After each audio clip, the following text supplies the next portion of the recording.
The second order effects of a global reserve currency that has a fixed limit, a true fixed limit, even better than gold, it's truly unreal. It's when you think if it games out exactly as you say, which has been pretty good so far, it's truly unreal. So why would this be so hard to see, right? Why? Yeah. Because all of our history books, every single different, when we actually say reserve currency, what we actually mean is something to make a debt-based system work, right? Yeah. It carries with it all the baggage of all the other things, right? And that's why, okay, gold, if I'm the new reserve currency tied to gold, now I can create more monetary units and I'm winning and others are losing by that same thing. For a while, it looks like everybody's winning, but because of Triffin dilemma, right? Then even if you looked at the US right now, their entire industrial military complex is being outsourced to other nations. And they have no way to bring it back because if you brought it back, the cost is too high to bring it back. So to be able to restart their industry, they have to have lower labor rates compared to the world. And the way the world works today, they have higher labor rates, and it's all based on debt. They're the only purchaser of the world. So if you got all the BRICS countries together, and there's nobody to buy the stuff, and all most of their drivers are raw materials to purchase things to be able to sell to the US, and there's no buyer, the whole thing doesn't work. And so so why people get caught in that, they're anchored to a system, and all the history books, everything else always looked like this system. Restarting wars, reset the currency, winner of the war, resets the rules, starts again. And most of those, and if you'd never seen something that could be decentralized and secure, right, that didn't have to have that, right, then you have a base layer that doesn't need an institution for its kind of reserve, right? You have a bearer instrument asset in the base layer that nobody can change the rules, right? That's through history, we've never had that. So it would be an invention, or it'd be a discovery that would change forward, and all of the other models looking backwards would have some sort of distortion in them. Is that fair? Mm-hmm. Right. Yeah.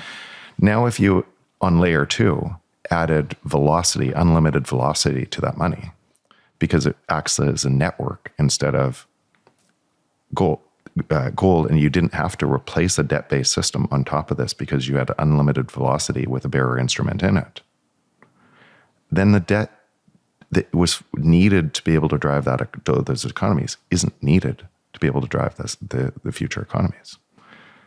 And that network growing and growing and growing is what we're talking about. Repricing all of the existing system is going to be repriced into that network.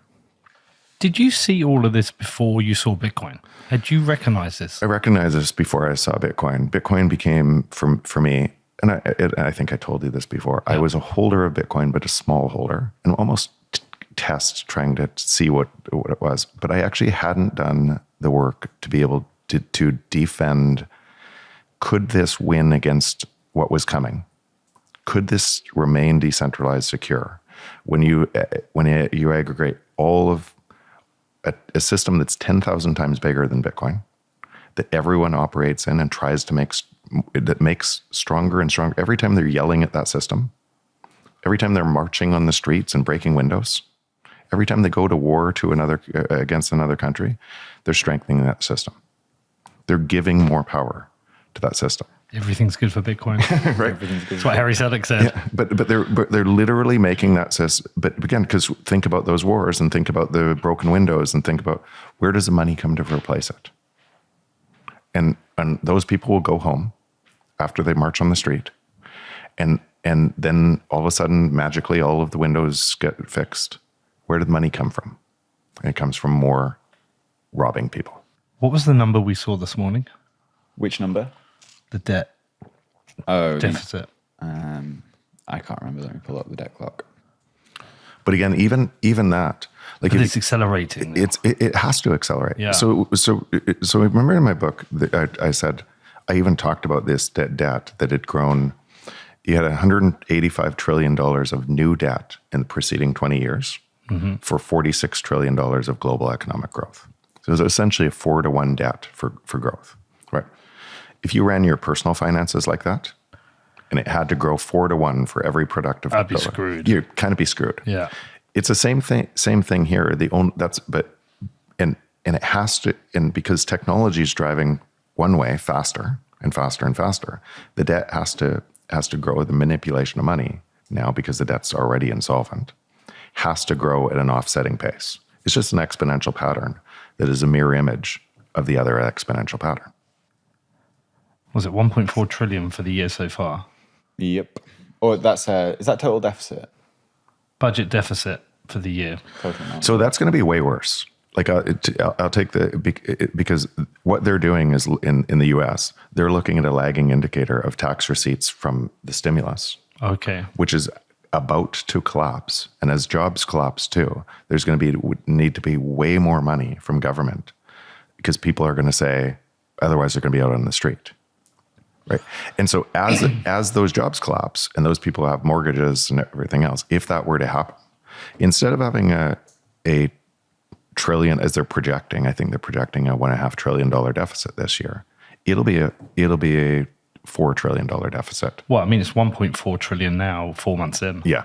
So it'll be, and if you allowed things to roll over, when I say roll over, if you tightened to the point that the debt starts unwinding, it'd be way worse than that. So if that's a 4 trillion order of magnitude worse. But that's like 75% debt to GDP in a single year. It's nuts. But it's been nuts for a long time. It's just an exponential pattern. Yeah. And people keep talking about it like it's a surprise.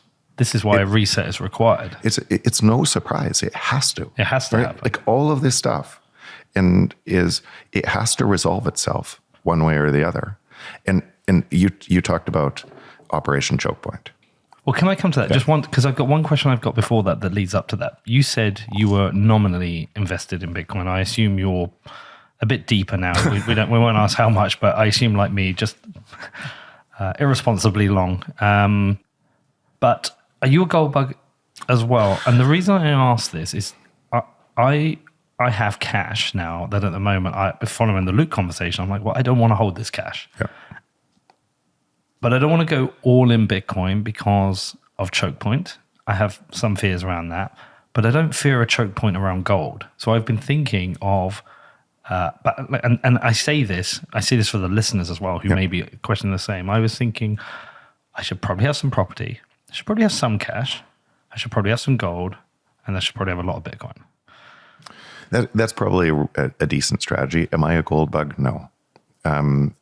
Do I understand the gold bug argument, and could it resolve itself in a short term to gold? Could enough countries agree to a new gold standard, or force that through pricing oil and gold, like the BRICS nations are trying to do? Could that happen, and it could be one way to resolve some of this? Potentially. I see it as unlikely in the long term. No, for me, it's more like the short-term cash savings, which I hold. I'm now thinking of just holding that in gold rather than cash. So I would suspect that, and that's why I say this barbell strategy. You want some cash. I've got some cash. Yeah. You want to keep some cash, because if just play the probabilities out.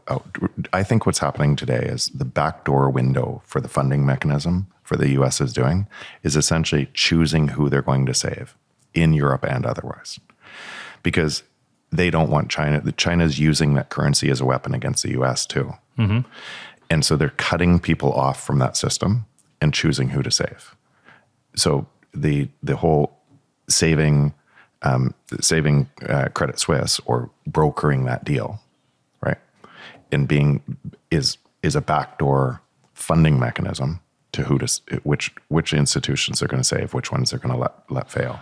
Hold on, that makes me think Nord Stream was cutting somebody out of that system. So a lot of these things are this game is a geopolitical. game now. This is how to, and it has been for a long time.